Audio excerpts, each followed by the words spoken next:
तर मित्रांनो, लग्नानंतर होईलच प्रेम या मालिकेच्या 9 जानेवारीच्या एपिसोडमध्ये खूप छान ट्विस्ट बघायला मिळतोय.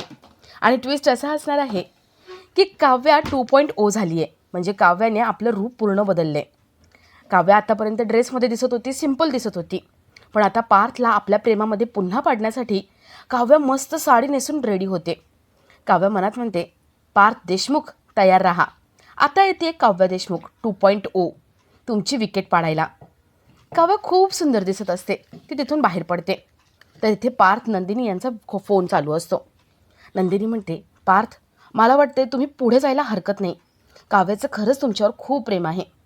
पार्थ म्हणतो, नाही नंदिनी, या बाबतीत आपलं एकमत होऊ शकत नाही. पार्थ असं बोलतो आणि बाहेर येतो. तो काव्याला बघतो आणि तिथेच वेडा होऊन जातो. तो काव्याला मनातून लगेच माफ करून टाकतो. तर इथे नंदिनी जीवाकडे येते. जीवा म्हणतो, नंदिनी किती चिडतीयेस ग तू, नको ना चिडू. नंदिनी म्हणते, माझा हा राग जाणार नाही. जीवा म्हणतो, हो का, तुला जर इतकाच राग आला होता तर काल माझ्यासाठी वरण भात का पाठवला होतास तू? आहे उत्तर, बोल.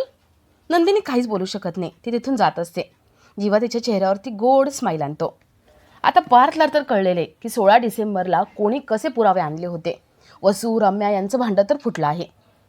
पण पार्थ आता काव्याच्या प्रेमात पडल्यानंतर तो सगळ्यांच्या समोर वसू रम्याचं भांडं फोडून सगळ्यांच्या समोर त्यांना काय शिक्षा देतोय हे बघण्यासारखं असेल. तर या सगळ्याची सुरुवात कशी होते ते थोडक्यात पाहू. तर मालिकेत आपल्याला असं बघायला मिळते की नंदिनीने जीवासाठी आईकडे वरण भात पाठवलेला असतो. जीवा वरण भात बघतो आणि पटकन त्या वरण भातामध्ये हात घालतो. जीवाचा हात भासतो. आई म्हणतात, अहो हळू जरा, नंदिनी तरी म्हणालीच होती तुम्हाला वरण भात खूप आवडतो आणि तुम्ही पटकन हात घालाल. जीवा म्हणतो, नंदिनी म्हणाली? आई म्हणतात, हो, ती काय अजूनही बाल्कनीत उभी आहे. अहो जीवा, नंदिनीला तुमची खूप काळजी वाटते. जीवा नंदिनीकडे बघतो. नंदिनी आतमध्ये निघून जाते. जीवाला वाईट वाटत असतं. आपल्या आईची आठवण येत असते. जीवा म्हणतो, मला नको आहे. नंदिनीची आई म्हणते, मग माझ्या हाताने तरी खाल ना. जीवा विचारतो, तुमच्या हाताने? आई म्हणतात, हो. अहो तुमची आई इथे नाही आहे, पण मी तुमच्या आईसारखीच आहे ना, बसा मी भरवते. जीवा खाली बसतो आणि आई त्याला प्रेमाने घास भरवते. जीवाच्या डोळ्यात पाणी येतं. तर इथे पार्थ झोपण्याचा प्रयत्न करतो आणि त्याला सारखे काव्याचे भास होत असतात. काव्या आपल्याशी बोलते असं त्याला वाटत असतं. पार्थ कसंबसं डोळे बंद करतो आणि झोपतो. तेवढ्यात जोराचा वारा सुटतो आणि ते स्केच आहे ते स्केच जिथे काव्य झोपते त्या जागेवरती जाऊन पडतं. तर इथे जीवा रिक्षामध्ये झोपण्याचा प्रयत्न करतो. तो अवघडून कसा बसा झोपतो. नंदिनी रूममध्ये येते आणि झोपण्यासाठी ती आडवी पडणार तेवढ्यात तिला आठवतं की जीवा बाहेर आहे. ती जीवाला बाल्कनीतून बघते. जीवा कसा बसा अवघडल्यासारखा त्या रिक्षात झोपलाय हे बघून तिलाच वाईट वाटतं. नंदिनी स्वतःला शिक्षा करून घेते. ती सुद्धा सोफ्यावरती अवघडून झोपते. तर इथे रम्या वसू फेक अकाउंट्स बनवतात आणि त्यावरून नेगेटिव्ह कमेंट्स करतात.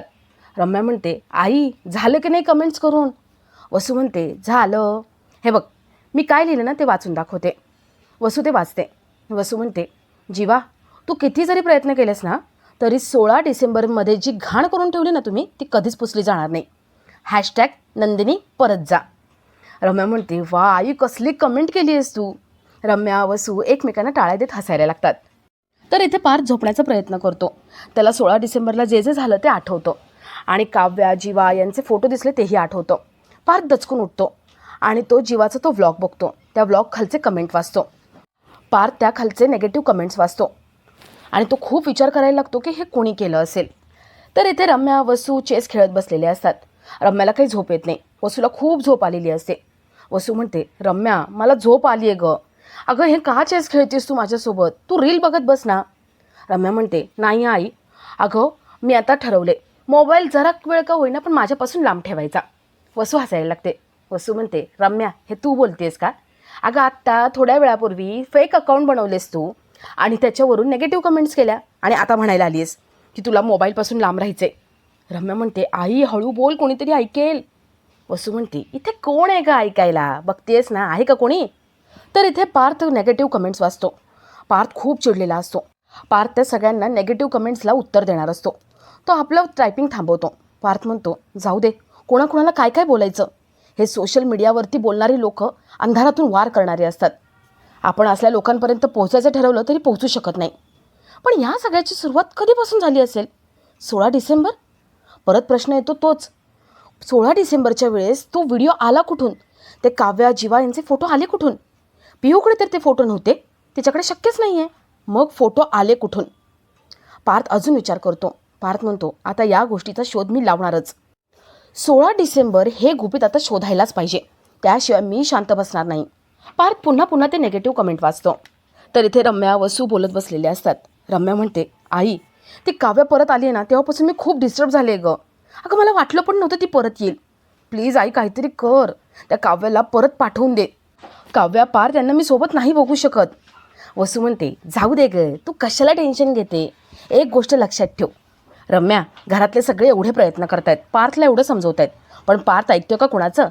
अगर जोपर्यंत त्याच्या डोक्यामध्ये सगळं आहे ना, तोपर्यंत तो काव्याला कधीच स्वीकारणार नाही. म्हणून तू टेन्शन घेऊ नको. रम्या म्हणते, म्हणजे 16 डिसेंबरचं जे काही झालं आहे त्याची जखम त्याच्या खोलवर मनात रुतली आहे ना आई? आई ते फोटो? तेवढ्यात तिथे पार्थ येतो. पार्थ म्हणतो, हो ते फोटो पिहूकडे कसे काय आले? त्या पेनड्राईव्हमध्ये कसे काय आले? तुम्ही टाकले ना? वसू म्हणते, काय बोलतोयस हे तू पार्थ? अरे आम्ही कशाला हे सगळं काय करू रे? आणि आमच्यावरती असे गंभीर आरोप करतोयस तू? पार्थ, असं करण्यासाठी आमच्याकडे काहीतरी कारण आहे का?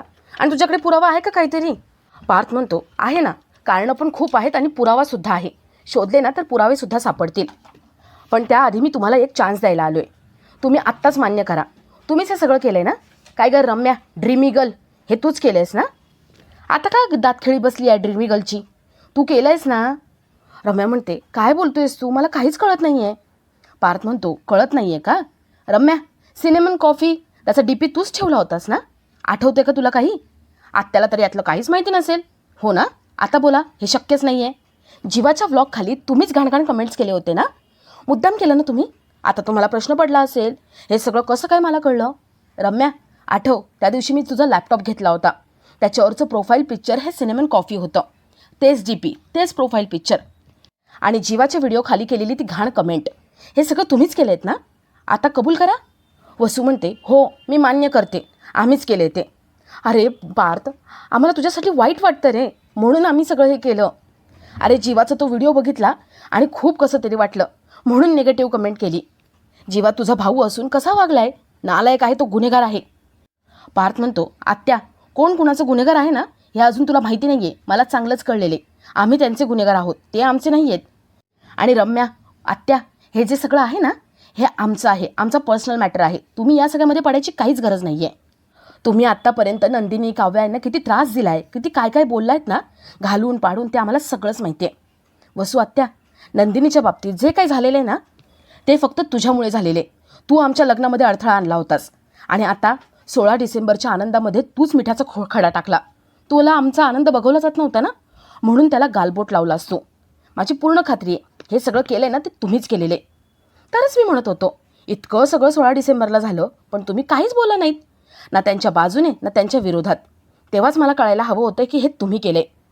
रम्या, वसू खूप घाबरतात आणि एकमेकींकडे बघायला लागतात. आणि आपला आजचा हा भाग इथेच संपतो.